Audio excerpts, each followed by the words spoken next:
On episode 255 of the Tennis Files podcast, you'll learn about serve power, champion traits, and anticipation cues with Will Hamilton.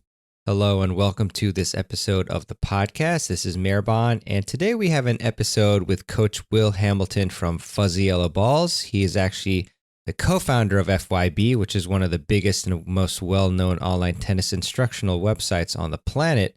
Will has partnered with many of the game's best players and coaches to produce instructional courses, including Patrick Rafter, Bob and Mike Bryan, Gigi Fernandez, Craig O'Shaughnessy, Dr. Mark Kovacs, Faisal Hassan, and many more.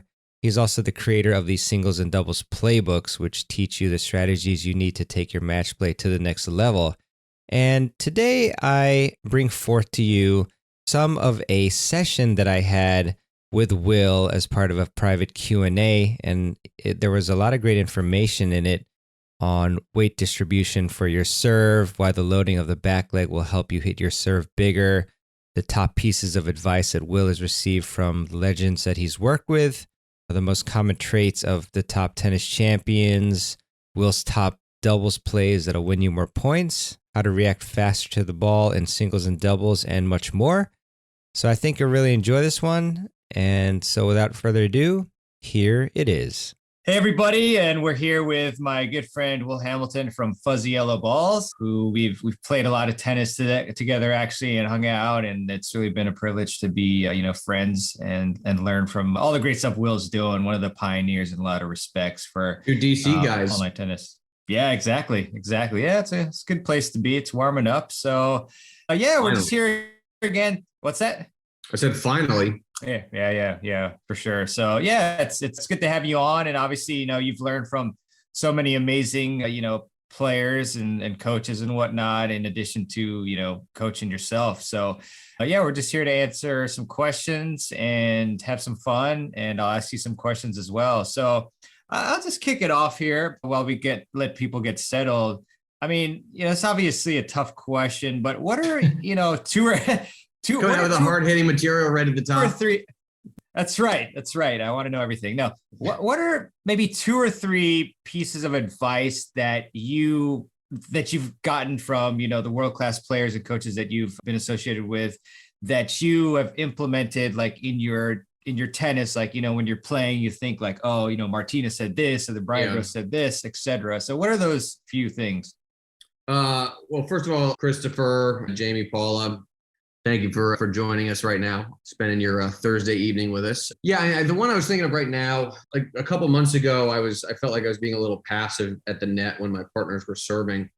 So and I'm typically pretty aggressive. I mean, we've played together, I'm pretty aggressive, but I thought I wasn't being aggressive enough. So the very simple thing, Bob and Mike have this thing called the pinch, where if the player, the net player, they literally just kind of stand in the middle of the court. They're not doing a full poach. They just kind of imagine just taking a couple steps over towards the center service line. So what they do, and what I reminded myself I need to do, is if my partner gets their first serve in, just instead of split stepping forward, I kind of split step forward and towards the middle of the court. So it's like a diagonal split step, just so I'm in position to pick off any balls through the middle. There's some exceptions to that. If the serve's out wide, then you might not do it, particularly on the deuce court to a righty's forehand. But on the ad court, I wouldn't be as worried about the down the line. Yeah, that's one that, sorry to interrupt, but we were talking with Rick Macy earlier today around 2:00, and it was fantastic. I think everybody here so far was on that call, but he just talked about in general how tennis players, they leave too much of the middle open in doubles, and, like when they get burned down the line once, then it just kind of freaks them out when in reality it's just, 1 point, and it's a very hard shot. So I do like that one. Do you have another one you want to share? That was the one that popped in mind. Let me give me some specific topics. So sure. So how about serve? Now it's coming to me. Serve. Okay. Just making sure I stay sideways. Really using my back leg. So this is Dr. Mark Kovacs. Yeah. Just really making sure I'm twisting my hip back and down, getting my back leg loaded. Has added a lot of power and RPMs to my serve, and then just staying side, not opening too soon. That actually, now that I think about it, I had a shoulder problem in my 20s. I just turned 40, but I had a shoulder problem in my 20s. So I was over rotating. So I was just facing the net when I was making contact, just putting a lot of strain on my shoulder. And Mark took a look at, like, literally one look at my serve. He's like, "Oh, dude, you're over." Or he said mates because he's Australian. He didn't say dude. He said, "Hey, mate." He said, "You're over rotating. So just stay more side on, kind of towards have your chest facing the side fence." And that not only helped my serve, got more spin, more kick, but my shoulder's fine now. So, I mean, I was like literally waking up in the middle of the night if I rolled onto my shoulder. Like, it was bad. Dang, so that one personally was a big game changer for me, just from a health standpoint, as well as just performance on the court. Nice. No, sorry for cutting you off. What was the last prompt? Oh, no, I was just trying to think of just random topics. I was going to say like singles returns, for example. Dude, my return is messed up right now. Really? My forehand return is like a little, I think I know what I'm doing, but I have a tendency sometimes to lean back when I hit forehands because I try and lift them and get them high to a righty back. I'm left-handed for everybody watching. So when I lean back, I can kind of arc it higher. And so sometimes I forget to step into my forehand return and leave the string bed a little bit open, and then I'll golf the return. But I think I've got that under control. So, but we'll see. I'll tell you tomorrow. I'm playing doubles tomorrow, so we'll see. Nice. It's more doubles. Singles is not a problem because you can stand a million miles behind the baseline and just roll it back, and you don't have to worry about getting it by a net player. Yeah. And we've had a lot of epic points together.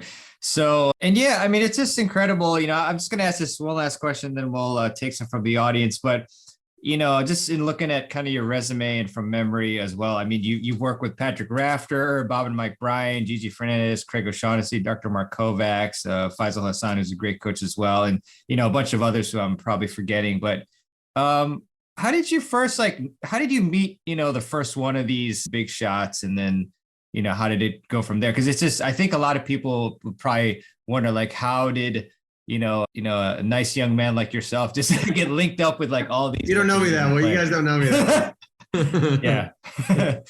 No comment. Yeah, it was, I mean, I think some of it was timing and luck, not to detract from the work I put in, the work that anybody puts in, but I think everybody needs to get a little bit of luck. I was working at the tennis center at College Park in 2005 and 2006. And that's where so I would show up at work, and the janitor there, the custodian, was like literally living in the broom closet, and his kids would run out of the broom closet. And it was, one of them was, it's Francis and Franklin, but Francis is obviously like 30, what is he, 30 in the world now or something like that? Yeah. It's just crazy. I've known him since he was 5 years old. So he came out of the tennis center at College Park, but another pro who came out of there, who was maybe about 13-ish when I was working there, was Dennis Kudla. And so Dennis's coach, Frank Salazar, at the time, is a really good friend of mine, just because we were working together. He's sort of a mentor of mine. I learned a lot from him. Wonderful coach. And so Frank connected me with Dennis's agent, a guy named Sam Duvall, who also worked at the agency that repped the Bryan brothers. So I got in contact with Sam, and Sam is a very sharp guy. And this is back in 2010, 2011, could kind of see the potential of what the internet could do. And so, I mean, back then, like 2010 at this point is like the dark ages of the internet. It's like everybody now has a phone with a camera on it. But I mean, you can take an incredible video with this now. The videos we had these huge cameras back then. They were enormous. They were unbelievably expensive. They can't do half. We had to record to tape. This is just 10, 12 years ago. So it was very much like cutting edge at that point. So Sam just, thought it was an interesting opportunity. So we worked out a deal to work with the Bryans. And then once we had that so some of it was just, it was lucky that I was working at this facility and was able to get connected with the right folks. And then once that worked, we had that first success with the Bryans, then it became a lot easier because it was just, if it worked with Bob and Mike and they vouch for you, it's pretty easy to get connected with other folks. So that's kind of what got it going. Brilliant stuff. Very cool to hear that story there. So we'll open it up to questions right now. I have some questions that were submitted in advance as well, but happy to go to Slackers anybody. can't join us live. What the heck? I don't know. They have better stuff to do, I guess, than to hang out with us fine tennis folks. But yeah, if anybody right now would like to pop in and ask something, just go ahead. I'll wait for a few seconds. Otherwise, I'll ask these questions that I have that were submitted. I'll throw something up. Hey, Christopher. How you doing, man? Hey, good to talk to you, Will. Likewise. I've been through a lot of your programs Cool. since you guys started, and good luck to you. You guys do a great job. Let me ask you a quick thing that Mark Kovacs, I know you've worked with a lot, and particularly was mentioned tonight of serving off the back foot. Mm-hmm. Could you go into a little bit about that and when, like Mark would talk about, when would the weight transfer take place, if at all? That is, mehrban, you might be able to do better with this question than I would, just because in terms of like when do you center the weight and stuff, I'd have to almost go into the motion, like shadow my motion to figure that out. I don't know, Christopher. This is not a very. Ask me a question I can answer, Christopher. Come on, man. Yeah, I mean, he does liken it to. Sorry, buddy. Sorry. Yeah. Yeah, no, it's a real good question. Now, I know that as far as like conceptualizing it, he likens it to like a shot put. But yeah, I'm trying to remember because we talked about a little bit about this with Rick earlier today, as far as like pushing up with the legs and all that. But I've asked this question as well from different instructors, and some of them they vary even in the amount of like weight on each foot. Like I know that Mark, I think he says something like 70 on the back, 30 on the front. Some others say, I think that's what he said. Yeah. And some say like 50-50. But as far as the weight transferring, the exact timing, that's a great, I'm going to email. Let me write this down. I'm going to email Mark about this because that's Christopher. The advantage of working with all these experts is I don't actually have to know anything. I just have to ask questions. So no, but I just found it interesting because all my years of studying with different professionals and whatever, Mark seemed to really emphasize that so much. Yeah. He talked about style, and I forget the other, terminology he talked about, but he seemed to be so big on that, and that his studies showed like all the players, it was the back foot. And yet, sometimes you're watching players, and particularly those going to pinpoint. It's like, let's face it, they're going to go to pinpoint. The weight's got to come forward, somewhere along the line.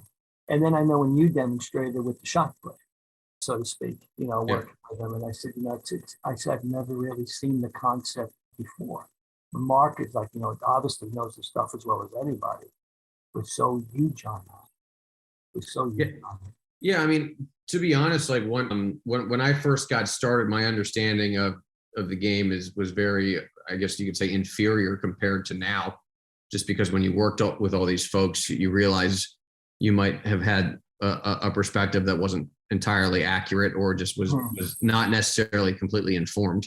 I think a good example of that was like pronation. If you listen to Mark talk about pronation, everybody talks about it just a hand, and it's like, no, it's the whole arm turning. Yeah. And so it's just little things like that. And it's the same thing with like Craig O'Shaughnessy. Is just there's a lot of, I guess you could say, conventional wisdom that wasn't necessarily rigorously tested scientifically, analytically, or otherwise, that in the last 10 or 15 years is starting to be looked at. And so that's why I like working with, and very much when I started, I was relying on some conventional coaching ideas that I think are probably dated at this point. So it's been a continual learning process for me, just like it has been for everybody and just anybody who's trying to improve their game. So that's why I enjoy working with the Mark Kovacses or Craigs of the world, because they really are trying to put some of the stuff under the microscope and break new ground. So the leg thing, like the back leg thing, I never knew about until I talked to Mark. It's just sort of like, oh, you jump off your legs, whatever. Yeah, and I remember there was an intuitive tennis video about that as well, like kind of even critiquing that point from Mark. But yeah, no, I was trying to think some more about the weight transfer, and I almost feel, and obviously I'm not like the expert on it, but for example, like when Will, you and Mark do that, like the one-legged drill, which Yeah. is fantastic. You know, you Yeah. feel, I mean, as soon as you are pushing up with your legs and you have the racket drop, I feel like your weight is, you know, moving forward, you know, into it Sure, already sure, at that sure. point. So Sure. I feel like it initiates, you know, once you start pushing off. It's kind of like, you know, with like when you're storing the energy, it has to go forward to, you know, to some degree. But I don't, the exact amounts, like I don't really know. But yeah, it's a really good question. It's always such an interesting balance too, where it's like, Mark said 70-30. You know? Yeah, I'm like 90% sure about that. Well, it's just like an interesting, like from a learning style perspective, like, is that information, I'm not saying it's not important, but is that information necessarily good for a student to have? You know what I mean? It's like, how much information do you want to provide when you're teaching? I know from my own experience, if I'm trying to figure something out, I'm like, okay, how do I boil this down so I'm not doing the information overload thing? Like if you're just studying it and interested in it, then I accumulate all the information, but then it's sort of like parsing or trying to simplify it. Because I don't know about you guys, but I will get information overload and overthink myself. But that, I guess there's a line between sort of the study phase and then the execution application phase of how you would put that all to work. That's why I love the back leg jump drill, because it's like it gets you kind of doing the right thing without having to think about it. Yeah. You know, anytime you can kind of turn it into feelings and not thoughts, swing thoughts or whatever. Yeah, 100%. And we got a question in the chat as well, but does anyone else want to chime in at this point? Otherwise, I'll ask a question. What's up, Jamie? Hello. Hey. I'm Jamie. I live in Philly. I'm a 2-5, trying very, very hard to get bumped to 3, USTA captain, play at Germantown Cricket Club, which is only relevant because people have heard of it. We have everything, grass, clay, everything. It's that facility. Yeah, that one's the famous. Okay. Yes. Okay. We're also, but specifically to what you were just saying about overlearning or overcomplicating things. It's interesting because last year I did the OTI serve 30-day challenge or whatever. Yeah. I like re-engineered my entire serve. And right as I came to the end of it, you and Kovacs put out your thing on the serve. And I was like, I cannot, like, it might be all the same information, but you're overloading me with 8 stages when like the challenge was like, here's today's progression and here's today's progression. Like by the end of it, I probably hit everything that was in your course, except that it was one at a time. And it didn't break my brain. Yeah. So well, that's, I mean, and that was, I think, a great example. Our earlier stuff was just like, here's a bunch of information, we just dumped it on you. And the videos are like 30 minutes long. And I was like, I don't even want to watch this stuff. I made it. And I'm like, So we've tried to tighten everything and get it a lot shorter and to the point. And honestly, a lot of our stuff isn't really even a course anymore. It's more drop in and get what you need, almost like consuming content from a cookbook where, your favorite cookbook has 100 recipes and you've used 5 of them, So to kind of decouple the requirement to go A to Z to get the result, and then just instead drop in and be like, oh, here's a play, or here's a drill that'll do X, Y, and Z. So I completely agree with you. I mean, it was certainly a mistake we made earlier on. Yeah, and especially because I'm still taking lessons. So I'm looking at all of this stuff on the summit as supplemental to what I can get from the pros I see every week. Yeah, the internet is an endless abyss of information. And that's not necessarily a bad thing, but when you actually go out and try and apply this stuff, to have it just narrowed down to a very specific thing is the way to go. Whether that's tennis or, trying to learn anything. My mehrban knows this, and the answer is no, I'm not going to tell any jokes, mehrban, but my pandemic activity was comedy writing. And I total beginner. And so going out there and trying to figure out how to do it, some content was way better than others because some of it was just this hour-long thing that you could have made the point in 30 seconds, Oh, your joke needs a premise. Cool. That didn't take an hour to explain. Yeah. Good stuff. Good stuff. Thank you for that question. Or comment rather. So Paula has a question here. No worries. You're about the camera. So the backhand volley is her biggest issue. It seems to be good when she's at the net and her backhand volley is guarding the line. But when she's on the other side, her backhand volley covers and her backhand volley covers the middle. She seems very tentative and lets things go by a lot. How to change this? I'm wondering, Paul, a supplemental question. Is that because I'm assuming you're right-handed, on the deuce court, when you're covering the line, you feel like you can swing towards the middle of the court and you have more leverage to volley into, kind of almost volley cross court. But on the ad court, you're now kind of hitting an inside out volley a little bit more. So it's tougher to get leverage on the ball and kind of stick it. Yeah, she said yes. Well, I think she said yes to the first part. I don't know if she said yes to the second, because the yes came in with the middle volley, but I'm just wondering if it's the inside out element of it too. Is like, I'm the only choice guarding. Oh, as in it's the only choice is cross court is the only choice of where you can aim the thing versus, is that the question? Like your target is like when you're guarding the line, your target on the deuce court is only cross court, but you have more options in the ad court. So you're not really sure. I think it's more of coverage. It seems like she's the only one guarding the line. So like she knows she has to hit it maybe, but when it's, let's see. Okay. Yeah, that might be it. Well, I'm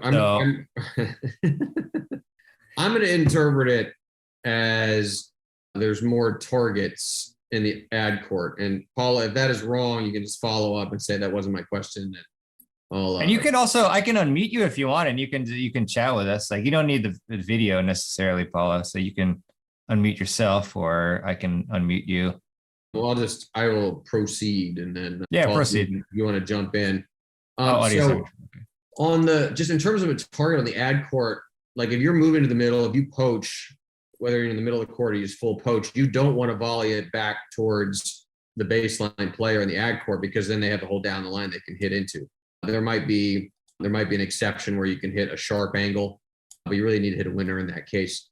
So if you're gonna cross like that, the target is either you're maybe through the middle or at the net player's feet, or just wide past the net player, and that should solve the targeting problem.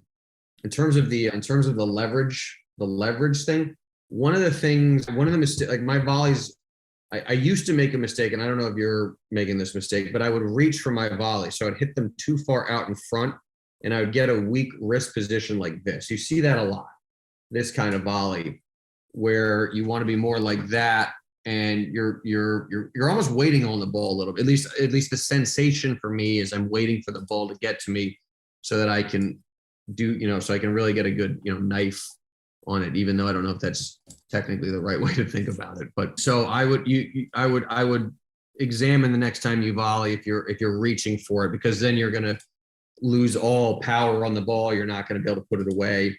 And if you hit it at the net player, it might bounce in front of them or something. They can step back and have time. But you don't necessarily need to kill it. You just need to hit, a solid volley and get it to land at your opponent's feet. And then you're going to be in good shape. Yeah, and I think you're reading the follow-up. Yeah, I see what you're saying. Okay, no one's behind you. Keep in mind though, so it depends on your partner. Like I have a partner who does not serve volley and has got a really bad backhand.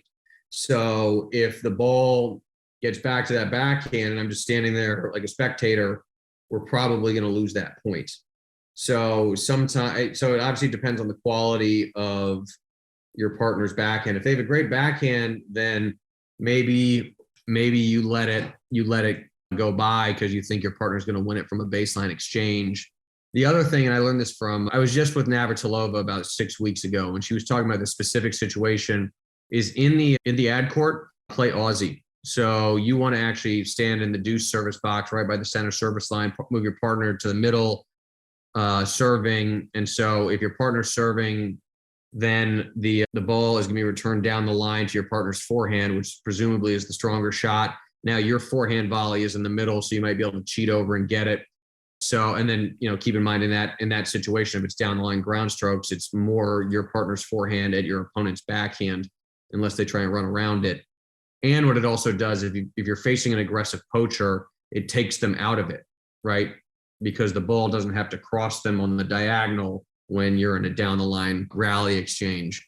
So there's a number of benefits there. You might want to try that. I mean, if you're winning points with you being passive in the ad court, maybe that's fine for now, but that's, absent you, door number one is you just get a little bit more aggressive and selectively and see what happens. But door number two is try the Aussie. Good stuff. Good stuff. So again, everybody, feel free to hop in and ask a question in the chat box, or just come on down and talk to us via video or even audio. So I have a question here. Chris, did you have another question? Yeah, go ahead. Go ahead. You can go, mehrban. No, we don't need to listen to mehrban. Oh, okay. No. Christopher, go ahead. I'm taking over the Zoom. Okay. Wow. Looking at your past work, Will, and I guess your future, you worked with a lot of champions, Martina, Gigi, after the Bryan brothers. Did you see any commonality amongst these champions that made them really champions? A common trait? Yeah, I think the main thing, I mean, there's a lot, but I think the main thing that I tried to take away was just how diligent they were on a daily basis at honing their craft. And that doesn't mean like they spent hours a day on it. They did, but it was all very deliberate what they were doing, and they weren't really wasting any motions. So I think the book I would recommend reading has nothing to do with tennis. Is called Atomic Habits by a guy named James Clear. I'll put it in the chat. And it's one of the best books I've read in the last couple years. And it's all about making these big changes. And this is back to Jamie's point as well about OTI, Florian's challenge is just one day. It's a very simple, here's the small thing you're going to do today. Here's this next thing the next day. And so Atomic Habits is basically how do you get these big results with very, very minor changes on a daily basis. So like the reason it's called Atomic Habits, he means like small, like as small as you can possibly imagine, because that's how people actually end up changing their behavior. Saying I'm going to go cold turkey and never eat another cheeseburger again, I'm going to cut my diet and all that, like just a massive change like that rarely works because it's just so big. And so this book shows you actually structurally how to do that.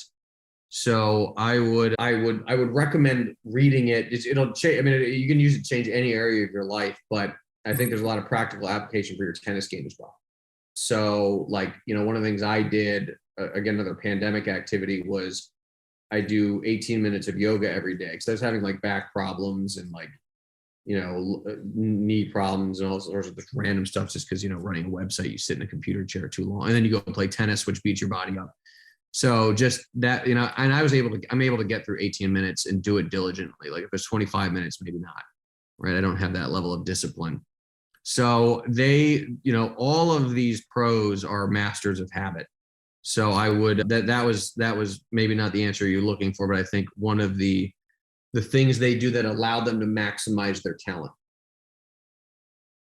It's one thing to be able to hit a flashy forehand, but it's the mundane stuff that actually gets that talent and ability out of you.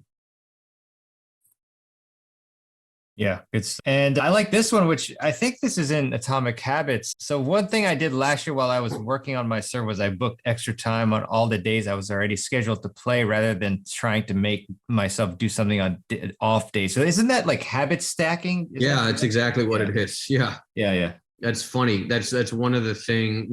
I mean, do you want to, mehrban, you dropped, if you want to explain habit stacking. Sure. Yeah. I mean, from what I remember, it's essentially you if you want to develop a new positive habit, you can stack that on top of other habits that you normally are doing throughout the day. So like, say if you want to do push-ups or something, like, I guess like, if your routine is to brush your teeth and then stretch and then you put in the push-ups in that. So I don't know, that probably wasn't the best explanation, but is that like kind of how you remember? Would you modify that in any way? Yeah, it's habit stacking, or you're piggybacking off of a habit you already have. Yeah. So if you brush your teeth every day, add flossing, right? Because it takes 2 minutes. It's a very minor addition to something you're already in the habit of doing. And then you just kind of keep doing that, keep stacking again to get these longer term benefits. The thing that was really interesting, I meant to mention a second ago, Christopher, was James Clear talks about how if you improve at something 1% every single day, by the end of a year, you'll be 37 times better at it. Yeah. So it just shows the power of just, these little micro adjustments. Yeah, and another real good point that they made in the book is how, with habits, like, well, you kind of mentioned it earlier, but I think there was an example where this individual, like they wanted to floss, but it felt like too much work for them. So then the person, whoever was helping them, said, just have the goal of flossing 1 tooth a day. So that makes it like so seriously. So that makes it like so easy that like there's no way that you can't do it. Oh my gosh. So you had the habit, and then eventually he's like, well, if I'm going to do one, I'll do them all. So it's kind of like a trick. Imagine if you only flossed 1 tooth for like half a year. Your dentist would be so confused. Be like, why does this one part of your gum look great and then the rest of your mouth is just a disaster? I think that's worth it just for that. Or you can rotate. I'm going to let you do that. I care about my oral hygiene. You can test it out. Let me know how it goes. I don't know. I'd like to be able to eat food, but good stuff. So I will ask the question, one of the other questions we got beforehand. Is it possible to get a good topspin without a loop backswing? I played first competitive match at 54 years old. Awesome. And learned watching on TV. So now I want more topspin, but I start with the racket low in the back. So yeah. So can you generate good topspin without a loopy backswing and starting it just like low? I mean, yeah, you can. I mean, if you look at, there's a lot of, you'd see it more on like a two-handed backhand where it wasn't like Michael Chang just dropped the racket down. Yeah. I mean, I think the main thing with the loop is it's just more of a rhythm thing. Yeah. I don't know what Mark would say about that. Maybe I'm wrong, but the reason you add that loop in there is just because it helps with the timing. Yeah, I feel the same way. Yeah, just helps me kind of like easily get to that racket drop position, and I have like momentum, and then can get a little bit more of a swing speed than the low drop. But let's see, Alyssa, I'm definitely going to read this book. Excellent. Let me see what else. Jamie, longer swing path equals longer hitting zone and less error, right? Oh, I don't know who I got that from. Maybe OTI. Did you see that? Do you see that comment? Well, yeah, I see it. Well, I mean, obviously, they're trying to, Mark's thing, at least, is like, imagine a series of balls. You're trying to swing through all of them. And I think Patrick Mortaglia, how do you pronounce that guy's name? Mortaglia? I don't know. Mortaglia. Yeah, it's just super good. He looks like a Bond villain. He's like very handsome, got the slick back hair. He's got the accent. Yeah. I'm just waiting for him. Like, he should have faced off with Daniel Craig. We should have seen him at that poker table in Casino Royale. Maybe one day. We'll see. We need to make that. We need the remake to happen. Hey, but the guy coaches everybody. He coaches everybody. I mean, got the track record. Yeah. So he's with Halep now, I guess, right? And no longer with Serena. Yeah, I think Tsitsipas is in there. He says something. He has a video where he talks about really trying to swing through the ball too. That's how he got on. That's why I was going there. His channel, I don't know if you've checked out his YouTube channel. It's blowing up, but he does a really good job. Yeah. I just love how he says super good. I don't know. It's a funny phrase. Yeah. It's like, that is super good. Yeah. Let's see. Oh, we have a question for me.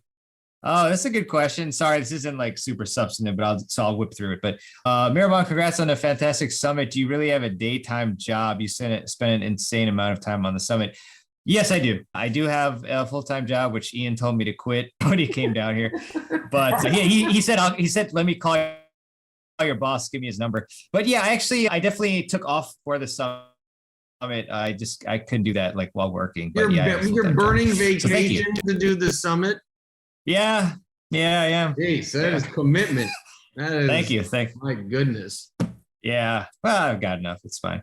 Let's see. So yeah, again, if anyone else has any questions at this point, feel free to hop on down. Earning vacation days. Yeah, that's how I roll. But okay, let me ask one right now. What are maybe a couple of your most favorite doubles plays, just basic doubles plays that you would tell any players like from 3-0 to 4-0 that they should implement that are, percentage plays that are winning plays? Yeah, I think the one that I love the most is when your partner hits a body serve, and this is something like Jamie at the 2-5 level, when your partner's serving, like maybe they don't have the most control over the ball, but if you see that they've hit a body serve, so let's set up a scenario. You're in the deuce court, you were at the net, your partner's obviously serving. If they hit a body serve, and from your perspective, again, you're at the net looking at the returner, you see him move to the right to get out of the way of the ball to hit a forehand. So they're moving to the middle of the court as they hit a forehand. That ball is almost definitely going cross court. So you should just immediately poach.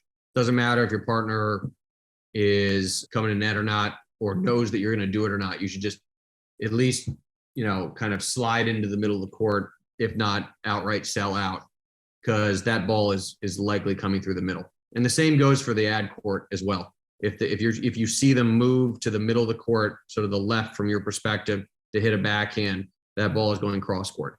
I know that's your backhand volley, so it might not be as comfortable, but those two tells are great places to start. They're just money in the bank at any level. I mean, it doesn't matter if you're a complete beginner or a professional tennis player. Mm-hmm. That was one I got from Navratilova. Yeah, that's a really good one. And just kind of, some people may be wondering, like, why is that? Like for the first one where, if it's coming to, and I'm guilty of this because I love hitting my forehand. So I'll do that a lot of times as well. And yeah, I think it's pretty much always cross court, but is it basically because just how the way the body's moving to the left and the angle that the racket face would be, that it's just extremely difficult to hit it inside out down the line? Is that pretty much? Well, your weight's going to the middle of the court. And then the swing is, circular. So it's going toward cross court. So to get it down the line, you have to push it and you're just arming it. You've got no body behind it. You have to push it in the opposite direction that your body is moving. I mean, it can happen. Like people, I've played people who do that sometimes, but it's a hard shot to hit. And if you can pull it off, like good for you. But I'm going to, I will take, it doesn't even matter if the guy like knew I was doing it. I would still do it, and I would expect to win most of those points. It's just you're asking someone to come up with a very difficult shot and do it consistently. Yeah. The next time we hit, I want you to hit serves down the tee, and we'll practice that. And then I'll tell my opponents. Well, not tee, I go body serves. Yeah, body. Okay, body. Yeah. The body serve and double. The body. So like in singles, people tend to go wide and tee a lot more, but in doubles, you want to go way more body. It's not about aces. It's about trying to jam your opponents. Don't let them get a full swing. Don't let them set their feet so your partner can then go get the ball. So the Bryans were like always trying to hit body serves, and Martina, because you don't get as clean a body serve gives you the net player a clean ability to read where the return is going to go based on which way the returner is moving. Like in the ad court, for example, if they're moving to the middle to hit a backhand, it's going cross court. But if they shift from your perspective, if they shift to the right to hit a forehand, they can now pull it down the line. So that might be a situation where you would fake and then you would come back. You would show them the line and then you'd come back, take it away. Then they hit it right at you, which is obviously a great situation to be in, because unless they hit a super low ball, then you can hopefully volley that for a winner or hit them a tough volley back and be in control of the point. Gotcha. Good stuff. We've got a question in the chat, Paula. When you do the split step and are following/doing the bounce hit routine that I learned in an earlier Zoom, I think that was earlier today, do you land in your split step on the hit when you're watching your opponent? You're in the middle of your split step when they hit. Or sorry, when they make contact, your feet should be at their apex. You should basically be at the apex of your split step. If you look at all the freeze frames of that, when an opponent is hitting, the other player is in the middle of the split step, because you don't want to land when they hit, because you still don't know where the ball is going. you're not going to be able to like visually process where it's going until it's, I don't know exactly where it'd be, but it's going to be, halfway to the net or something like that. So you want to be landing at the second that you figure out, like you are able to visually process where it's going. Sometimes you even see the people, they're coming down and they realize like while they're still kind of coming down where it's going, so they can land on one leg and not the other, so they can push off. I think that I think I'm right about that, mehrban, right? Like sometimes they're coming down and they've already recognized it, so they kind of land on one leg and they're stepping out with the other one. Yeah, 100%, exactly right. And if you want to see a visual of what he just mentioned, you can go to Ian Westerman's lesson for this year's summit. And I think one of the first third of it was him talking about the split step and the exact timing. It was a doubles lesson, but it obviously, is the same. And it tracked exactly what Will said. Yeah. With the timing. That was one of our first videos back in like 2007. I have a picture of Murat Safin. He's like facing like John Isner or Monfils or something. And like the Monfils is serving and the ball is on his Monfils strings and Safin is in the middle of a split step returning. Mm-hmm. Gotcha. Yeah. I mean, I have a bunch more questions unless somebody wants to, but yeah. Okay, great. Jamie. First of all, I feel like I asked the question that led to the bounce hit discussion earlier. I do that a lot. So typically I use bounce hit a lot because I'm usually very in my head and I'm trying to be less in my head. Analyst, statistician. My question is, as I said earlier, like I'm a very technical player. I'm not, for the most part, worried that I lose matches because of technique. I lose matches because of not technique, strategy, mental game, anticipation, these sorts of things. I spent all winter trying to focus on split step on every ball. I'm still not sure I'm actually doing that, but I'm trying. But I'm still missing cues constantly on the other side of the net. Constantly missing things I should have seen, singles or doubles. And I just can't react as fast because I don't see it until the ball's like at the net. And then I'm like, if I'm not at the baseline, I'm screwed. So any advice on reacting faster, seeing things sooner, I guess? Specifically for doubles? Singles or doubles. I play both. Okay. Yeah. I mean, some of it is just situationally. So let's take that. So at least doubles is a good example. It's where my head typically goes to is the body language stuff we were just talking about on the return, right? Where you're at the net and you're watching the returner. That's happening before they even hit the ball.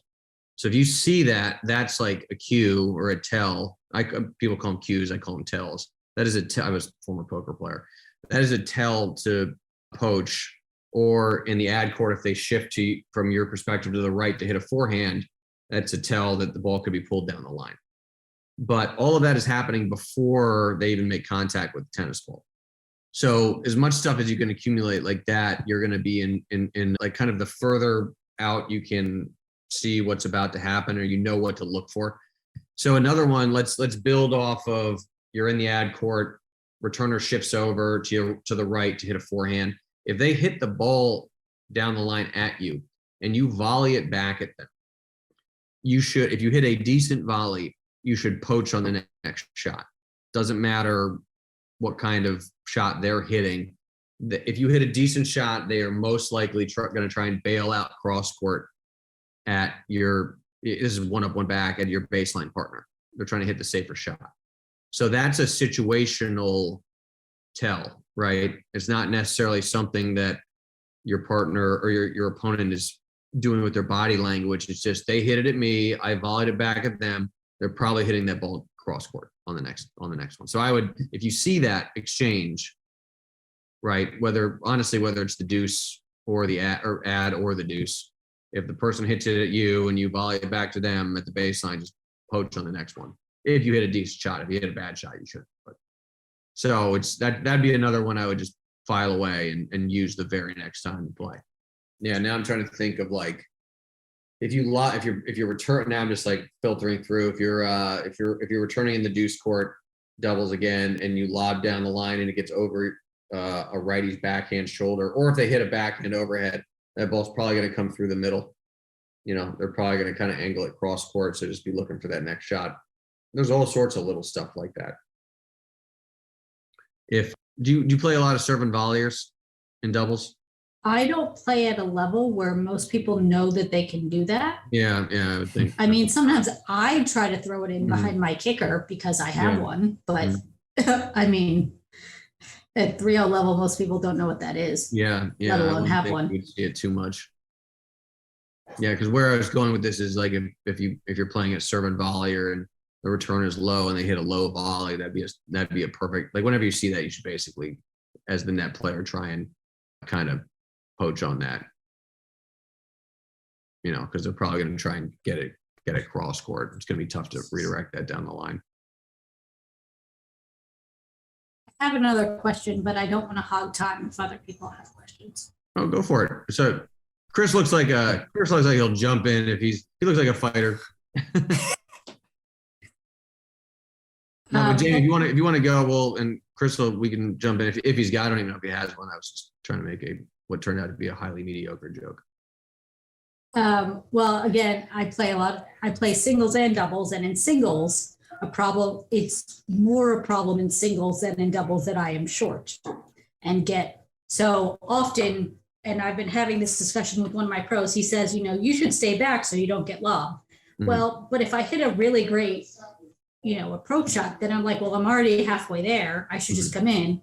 And then they lob me and it hits 2 inches from the baseline, of course. So or if I come in, it happens so often that I am exactly where the percentages say I should be, and I still get past at the net. I can't cutting off the angles. My first question is, if they hit a perfect lob, did you hit a good approach shot? It doesn't sound like it. Possible that I didn't. Yeah. And then I guess the same question would be if you're getting passed easily, are you actually hitting good passing shot or approach shots? I think that is more kind of are you approaching to the forehand? Are you approaching to the backhand? I can tell you that I'm definitely approaching, for the most part, up the line percentage. Okay, so that's actually that's one of the myths that you don't want to do. Actually, that Craig's stats. Are you coming to net off backhands? Probably. Well, either side. Yeah, Whichever side I'm on. Huh? Whichever side I'm on. So I think a simple thing to try is never approach off your backhand for now. I mean, there's times when in the future you would, but just to simplify it, so you have a simple rule to follow is only approach your forehand at your opponent's backhand. That's it.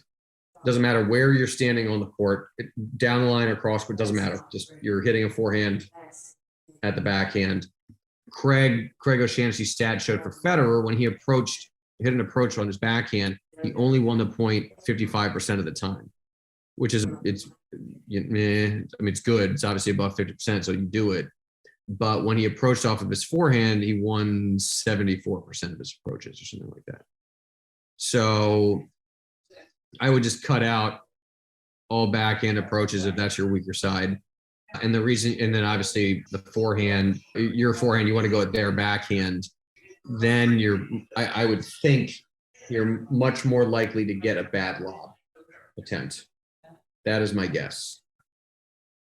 I don't know. What do you think, mehrban? I'd probably be leaning the down the line pass too, right? Versus if you stick a good approach shot, it's going to be harder to really angle that backhand, don't you think? Yeah, I think so. Yeah, I agree. I mean, I tend to, when I approach my forehand to your backhand, I typically lean on the line. Just think, I'm like, it's going to be tough. Isn't that the percentage to cover, right? You want to cover line because theoretically you can cover the cross. Yeah, I mean, if I approached at someone's forehand, I would probably look at the cross court more. Depends on the player. It depends on the player, actually. I'm thinking about my buddy who almost always, not mehrban, but my buddy almost always hits a forehand pass down the line.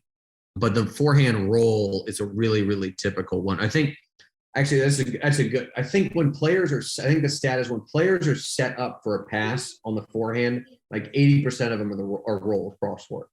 It's mostly, I might be wrong about when they're set up, when they can take a swing at it. So I think they're mostly roll cross courts. for a number of reasons. One, you're able to dip it down at someone's dip it down easier, so they have to pop it up, so it's less likely they're going to hit a winner. And if you try the down the line pass, not only are you hitting into a smaller area of the court, you're more likely to hit it, make an error. If your opponent does volley it, they have a cross court volley that's going to be tailing away from you, so it's much more likely they're going to hit a volley winner. Geometrically, if you hit the roll, the only volley they can hit is down the line, not off the court. They have to hit through the court, or they have to volley it back at you. Does that make sense? I don't have a diagram right now, but the angles you are giving your opponent on the roll are much less than they are if you pass down the line. If you pass down the line and you don't hit a good pass, the point will be over. Right. In a way, it probably won't be as much. I mean, if you hit a bad passing shot at any time, the point's probably gonna be over. But it just is a bigger safety valve. But that roll is more difficult on the back end. That's why I would be more likely to lean, cover the line a little bit when you're approaching it a backhand. Guys like Medvedev can do it, but he probably has the best backhand pass I've ever seen. I don't know. What do you think about it? Do you agree with that, Mehrban, or do you have a different perspective? No, I mean, I think on the if somebody's approaching to my forehand, I'm definitely going to roll it for all the questions or the points that you mentioned most of the time. And then backhand, I mean, yeah, I think it's somewhat personal, but I probably hit a better down the line pass, I would say. It's just harder. Yeah, because sometimes I don't effectively use my left hand quite enough, so it's much harder to roll that cross court on the backhand. So yeah, pretty much in agreement. Yeah, someone's weaker side, like it's just a smaller window to hit that ball into, especially if you're hitting your forehand at it, like you're taking time away.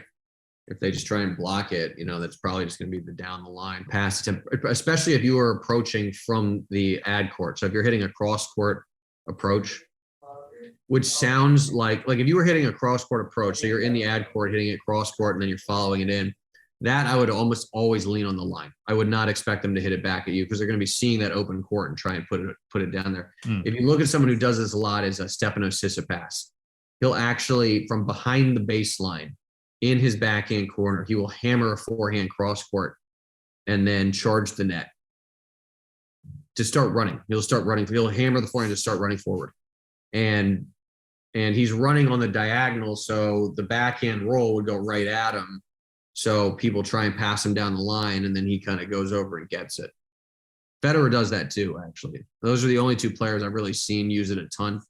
It's not necessarily the highest percentage play to hit an approach shot from behind the baseline.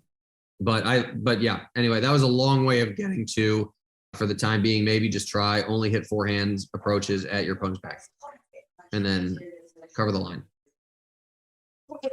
Don't over cover the line, but cover the line. So, Christopher, you got any other questions? Well, the semi follow-up to something Jamie mentioned. You ever see servant volley coming back? Yeah. Look at Alcaraz. Well, he's like the only one. Well, it'll come back. I mean, people are wise to the stats, so I think you're going to start. Huh? Was it Kresge too? There's another guy. Cressy, yeah, Maxime Cressy. Oh, yeah. Kresge's. I don't think you're going to see it like all the time, like every single point. I think the variety is going to be more. Keep in mind that like the grass at Wimbledon in the 90s is different grass than it is now. It's just, the courts are slower, but you get guys like Medvedev or Rafa standing they're basically standing, at the French Open, Rafa's going to be standing in Belgium to return serve, so the high arcing, ball is perfect to serve and volley on. But then if you start mixing it up when they try to bring the returns down, well, now that return, if they get, let's say, do you go by Christopher or Chris? Either's fine. Chris is good. I'm going to go Chris because fewer syllables. But Chris, if we're playing and I'm serving volleying, so you start getting returns at my feet, then I might serve and stay back, and that return that would have been at my feet had I served and volley, but if I stay back, it's now a short ball that I can then step in and, rip a forehand, maybe follow the forehand to net.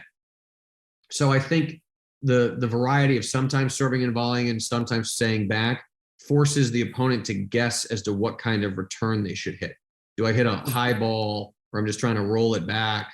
Well, that works if they stay back, but it's an awful return if the person's coming in. And then if I try and dip it at their feet, well, if they're coming in, great, that'll be effective. But if they're staying back, I've just given them a short ball they can step into.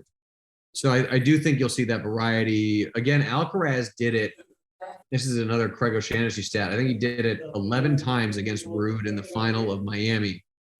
All of them, I think almost all of them were on the ad court, and he won 10 out of 11 of them. And, you know, Alcaraz is not exact. You look at the guy, you watch him hit, you're like, oh, I don't think this guy's ever going to serve a volley. But the dude is smart. I mean, he knows what he's doing, and he's got that variety. So I think you're going to start seeing it more and more, to be honest. Now, even going back to what you just mentioned a few minutes ago, and I put Rafa, Medvedev for sure. They almost have, when they return, they might as well buy a ticket and sit in the front row sometime. Yeah, exactly. Now, when I think back, like Johnny Mack had the can opener, when I see guys playing that far back, and granted, obviously the best in the world, and they're coming in, I always think, what doesn't the server? I mean, back there, if someone hits the serve like McEnroe, they would have to return it from out in the street. Yeah. And I wonder why more of the servers aren't taking advantage of something like that on the pro level when they have the returners so far back. I think you're going to start seeing it a lot more. I think, you know, you get some, you know, it's sort of like somebody makes an adjustment, like Rafa was really one of the first guys to stand that far back. And a lot of people in the next gen are doing it. And then they're like, oh, well, if they're standing this far back, maybe I should now develop that slider wide and start using that a lot more. So it's just kind of like an arms race. You know, somebody does this one thing and then the next group adjusts. So it's coming, I think. You know, you look at like, I mean, again, like the next gen, which are now early to mid 20s. Now you look at a guy like Alcaraz, who is adjusting his serving strategy based on the fact that people are standing miles behind the baseline. Right.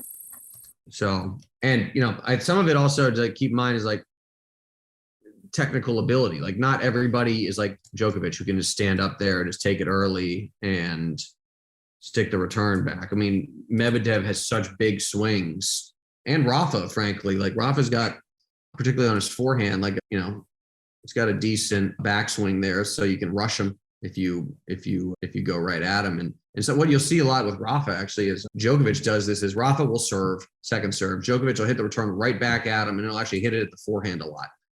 Because Rafa has more time to get through his backswing, so he doesn't get a clean hit, and then it's a short ball on the ensuing shot for Djokovic. So would you get that if Rafa was trying to take the serves earlier? Maybe, I don't know. But sometimes people aren't just capable of standing further in on a consistent basis and being able to handle serves. Like Medvedev takes huge cuts. I mean, just that huge backswing, you know, like that'd be tough if he's standing right on the baseline. Mehrban, you got a pretty big backswing on your return. Yeah, you know what's really funny is I didn't know that I had that until I videoed myself playing a match, and and that definitely contributed to, you know, a few more errors. It's just harder. I mean, like you said, Medvedev, you know, he's just an amazing athlete, but you know, I've been working consciously on just kind of a shorter backswing and moving forward on the returns, and that's worked out better for me with cleaner returns. Sadly, I don't have a 140-mile-an-hour serve, so your backswing isn't as much of a liability. Not yet. Yeah, I mean, you could pop the first one. I've seen it. Yeah, I just don't do it that often. Yeah. Percentages, I guess. Placement over power. Yeah. Unfortunately. Cool. Let's see. So now we're past an hour here, but does anyone have any other questions before I ask maybe one or two to close? Go for it, Jamie. Okay. This is maybe out of left field, but how do you prepare to play a match that is not at your ideal time of day? I am a night owl and have. You're what? What did you say? I'm a night owl and currently have no reason most days to be awake before 11. But USTA tournaments, I don't have control over when my matches are. And this week we're at 9 a.m. Oh, dear God. Yeah. Go to my world. Terrible. So any tips on adjusting when the match is earlier or later than one wants and it's mandatory? I'll tell you what I do. I wake up pretty, like if my match is at like 9 sounds terrible. I hate playing tennis in the morning. I hate it. It's just not, I literally I'd be like, can I just default? Like, do I have to show up? Let's take the L. But I will, if I'm playing at like 9 or 10, I'll wake up like at like 6 or 7. I'll wake up really early just because it takes me a little while to get going. I do 20 minutes of yoga before I play just to get like, I do not warm up. Like, I mean, I obviously do the warm up on the court, but I'm not stretching out there and I've already done it. So I just give myself a long runway, which is, it's not fun, you know. Well, hypothetically, do I, like, if I do a warm up at home and then Uber out to the location, am I losing something in the warm up versus doing it there? Well, Yeah. go ahead. Yeah, Mary, Sorry. Yeah, no, that's a great question. I actually asked that. Who did I ask? I think I asked Dr. Mark Kovacs or was it Tim? Gosh, well, Mark would have, he might be talking about static stretches versus dynamic. The yoga stuff is like, I don't know, quasi-static or quasi-dynamic, but I'm doing that so far ahead of when because apparently if you're doing static stretches, you actually lose performance.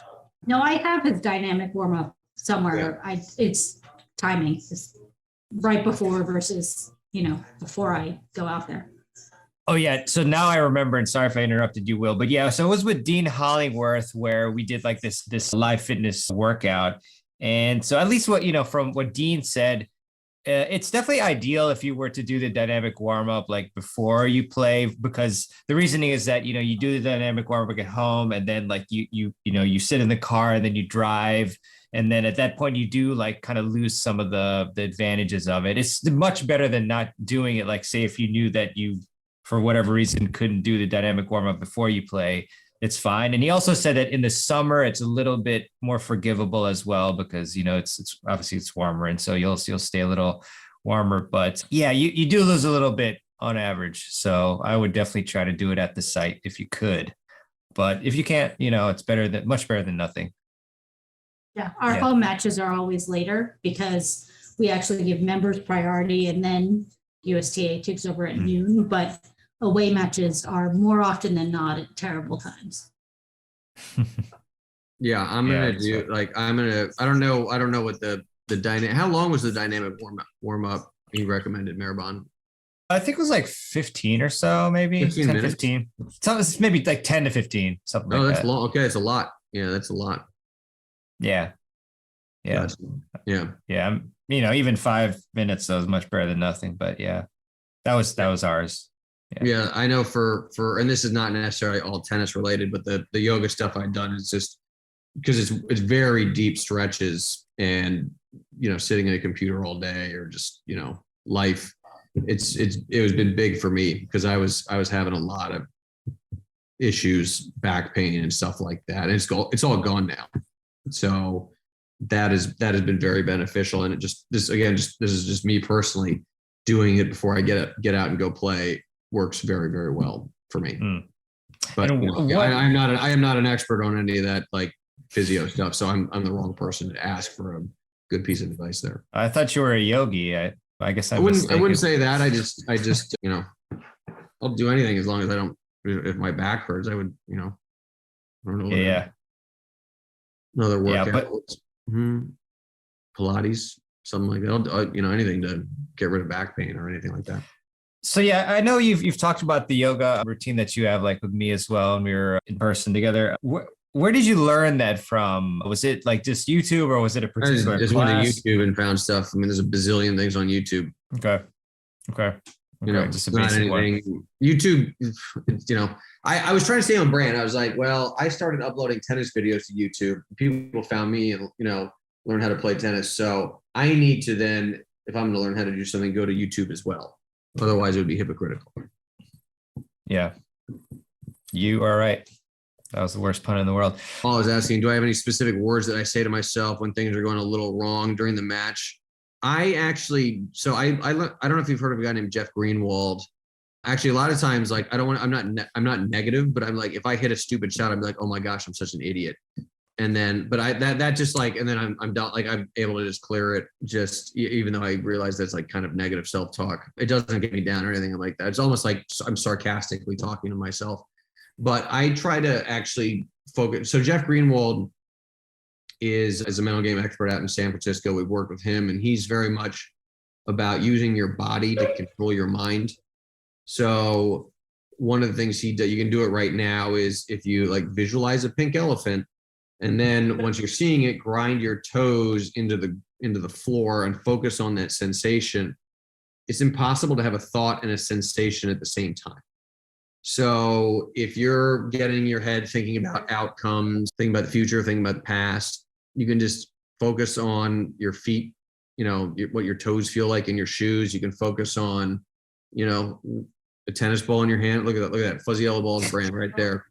But you can focus on the felt, the fuzz on the tennis ball, just anything tactile, just to get out of your head. So Paul, I will do stuff like that. I'm very aware of my physical tension when I'm playing. Like, are my shoulders tight? Or my, and then you just kind of loosen it out. You just got to really stay aware of that stuff, because you won't be able to swing like you want to if you start to get tight. And you got to control. It's like a negative feedback loop. If you get nervous, you're going to get tight. Then you're going to realize you're tight, and that'll make you more nervous, and then it just spirals downward. So literally in between every single point, that's why you see these pros with such specific routines. A lot of it is not only to get themselves mentally in the right place, but it's also to control their body's tension. Mm-hmm. So Christopher, again, I'm very good at regurgitating stuff I learned from other people. Yeah. Where do you see tennis evolving into, being the next stage? Pickleball. Oh, no, that's. I know. I knew that was yes. Yes, get it. Got it. I got him. Oh, He knew that would piss you off. That's why he said that. Yeah. No, Not true. I was just I don't believe it. trying to needle you. Where do I see it evolving? In what we're like, can you tighten that question? well, I don't know. I've seen change from wood rackets to graphite. We've seen like the serving volleyers. To now just baseline players. The players just hanging out in the baseline, hitting the 1,000,000-mile-per-hour forehands. Mm-hmm. I don't know. I'm just curious, where is the next stage? If there is a next, there is something always moving into. Sure. And it could be driven by the racket technology. It could be driven by, who knows what, whoever the next champion is. And then everyone wants to model that champion. Put it this way, we've had the big three, obviously, on the male side. I think Federer may be done. I hope I'm wrong. But I don't know if he's able to come back and win again. At his age, okay, we got Rafa moving up, Novak. Who do we see replacing those three? That's a good question, because you haven't had any big shift recently in the tech like you did with the wooden rackets, or the court surfaces haven't changed much in 20 years either. I think I don't know how big. So stats have made a big impact the last 10 some odd years. I think that will continue to happen, because there still are continue to influence the game, because there still are a lot of players that don't use data yet, because they don't want. Isn't that mind-boggling? I understand. I've talked to some coaches about it, some ATP, WTA coaches. I understand the logic behind it. Is some players already are so in their own heads that they don't want to overload them with information. Like the players are barely able to compete sometimes as is, because they're nervous and they've already, there's all sorts of million things going on. I can't imagine what it's like playing in front of 20,000 people and then millions on television, day in and day out. I think it must be an enormous amount of pressure. So there's a lot of coaches don't want to overload their players with that information yet. I don't know if that's going to be the case in 5 years, but I do think you'll see stats becoming a more regular part of the game. What was they allow this in, what was I think there was a question of whether they'll allow coaching. I was going to actually bring that up. So I heard a good argument against that. I don't, and I haven't heard a good counter argument, is that coaching will favor the players with tons of money. because Okay. they're going to have an analytics team sitting there running the analytics of that match and feeding the information to the coach on the phone, who can then show it to, Djokovic, Federer, Serena, whoever, Halep, in a way that if you're 200 in the world, you can't afford that. Right. So I think that's a pretty good argument not to allow it, unless there's some real-time database that both coaches can pull from, and that's it. I don't know. The coaching one's an interesting one. I do think that will continue to see some changes, but in what direction, I'm not sure. Mhm. Didn't O'Shaughnessy in some of his statistics show that players, even on the pro level, lose second point serves so often that they're almost better hitting 2 first serves? Well, it's something like you only win like 55% of your second serves or something like that. And I think some matches you're in the red. Well, I do remember I ran these numbers when Andy Roddick lost to Federer at Wimbledon in 2009. Okay. And he would have been better. I can't remember how the stats would have shook out, but he would have been better served just hitting 2 first serves. But the pressure's ratcheted up on a second serve. So the assumption that you can hit a first serve quality serve at the same rate on a second serve, with all the knowing that you're going to double fault if you miss it, that's questionable as to whether somebody could be able to do that. That would be interesting. I mean, that would be an interesting place to see the game go if somebody just started hitting 2 first serves. That's like an obvious thing that hasn't been tried and would be interesting to see how that would go. Yeah. I think that would be tough though. Like the variance on that would be enormous. I would think, where it would work great for a set, and then you would double fault like 10 times in a row, where even though if you're losing 55% of your second serves, it's more of an even distribution over all your service games. Does that make sense? Because like if you hold serve, like it doesn't matter if you hold serve if the game gets to deuce, or if you hold it at 40 love, right? The game you've held equally either way. But if you're getting some games where you're losing those a couple second serve points because you're double faulting all the time, I think you would end up getting broken more often, right? Like I think your just serve percentage, your consistency would plummet, where you get broken too often. Does that make sense what I'm trying to say? Like, Yeah. Like there'd be too much variance. It does. Yeah. Yeah, there'd be too much variance in a way that there isn't with a normal second serve.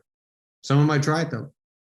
Are most people really rigid about their first and second serve? Like I just try to keep changing, like with where I'm putting it, whether it's a slice serve or a kicker. Like I try to move it around so that my opponent doesn't know what they're getting. I like half the time I use my kicker on my first serve because I trust my slice serve a little bit more. Mm-hmm. Like I don't really know if most people are extremely rigid about which is the first and which is the second. Exactly. Mehrban, you want to? Yeah, I mean, I'll obviously, both of us will use kick serve sometimes on the first serve, but I don't know. I guess if you were to define it for the purposes of that analytics, I mean, usually the first serve is going to be have a little bit less spin on it, a little more power, I think, just on average. So, but yeah, it'd be kind of interesting on how you would track that in terms of like, he hit a first serve on both. But just visually speaking, like usually we see somebody blast the second serve and we're like, oh, he hit 2 first serves on that. Yeah, that when you get to high levels of play, the first serve is such a big weapon that people are going for it, because if it goes in, you're probably going to win the point. You win the point 75-80% of the time if you get that serve in. But then first serve percentage is somewhere between 55 and 70%, depending on the day. So that's difficult to, if that's your second serve percentage and it's 55%, that's bad. so you got to ramp it down a little bit, both placement and pace, by putting more spin on it. And they swing just as hard for the most part on second serves. It's just more rotation on the ball, try and get it to the backhands with, depending on who you're playing, with varying degrees of success. And Rafa can turn a lot of serves intended to be a backhand into a forehand. So that's typically why, you see this bigger discrepancy at the pros. I mean, their first serves are cannons. They're incredibly, I've seen, we had it, huh? I go to the U.S. Open all the time because I live not far from there, and I'm there every day watching the practice sessions when they're up close. I never seen Zverev up close. I was like, oh my God. It was, forget it. Yeah, it's ridiculous. You couldn't even see it from the stands. I would be afraid to return it, to tell you the truth. Cut that part out of the tape, man. Okay? We could, if you want. We'll edit it out. Yeah. No, I mean, look at it. It's like, I don't even know how the hell they're seeing it. Nevertheless, getting any type of block it back or something, it's incredible. It's Paula was prompted something in the chat, Chris, just to go to your question on how the game might change. You might see them toy with only giving people one serve. I've heard that mentioned. Yeah. I've heard that. What do you think about that?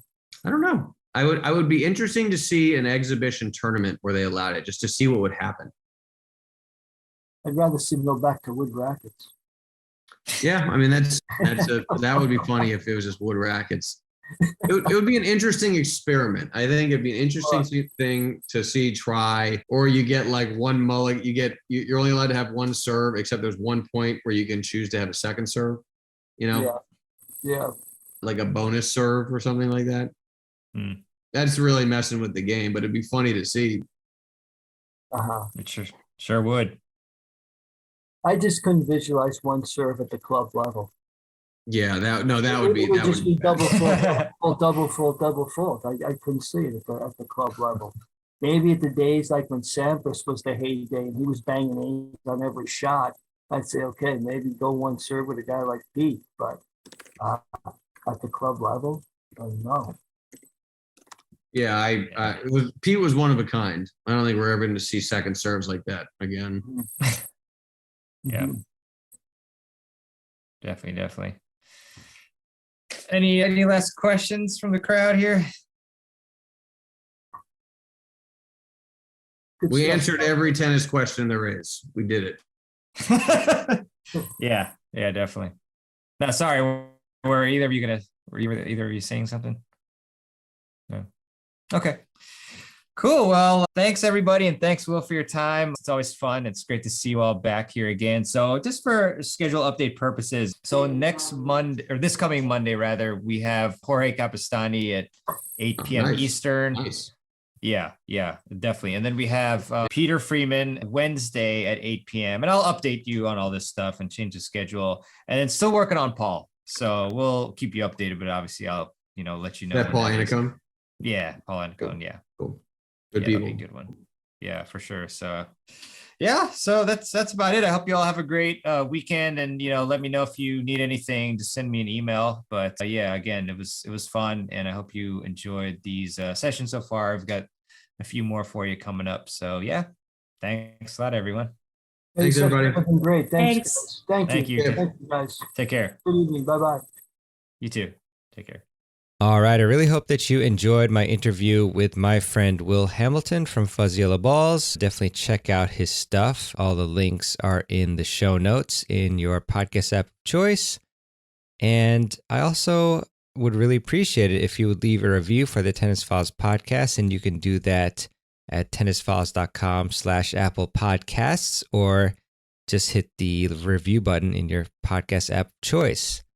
I also want to leave you with a quote, as I often do at the end of the show, and this one is by Avijit Das. Hopefully I pronounced that correctly. And Avijit says, "There can be no real achievement without any struggle." That is something huge to keep in mind. Just accept that you're going to struggle and embrace the struggle, and then you will succeed. All right, well, that's it for today's episode. I hope you enjoyed it. And until next time, I'll see you on the next episode of the Tennis Files podcast. This is mehrban Aranshad signing out.